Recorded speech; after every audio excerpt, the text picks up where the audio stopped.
భీమ్ జై భీమ్ జై నేతగాని మహార్ జై జై నేతగాని మహార్ జై నేతగాని మహార్ జై జై నేతగాని మహార్.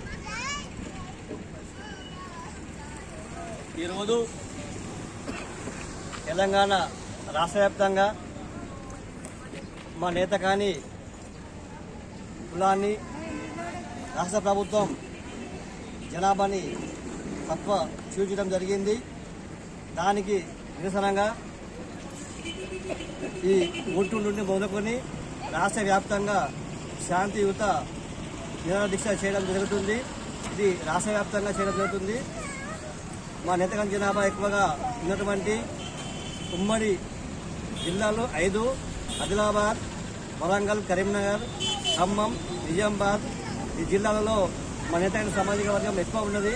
ఎక్కువగా మా నేతగాని సామాజిక వర్గం ఎస్ఎల్జీ ప్రాంతంలోనే అత్యధికంగా ఉంటున్నది.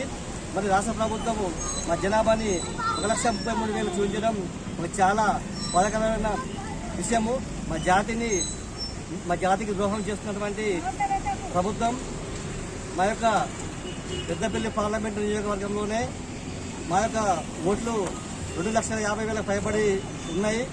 మరి అప్పుడు మా జనాభాను చూసి బీజేపీ ప్రభుత్వం మా కులానికి టికెట్ ఇవ్వడం జరిగింది.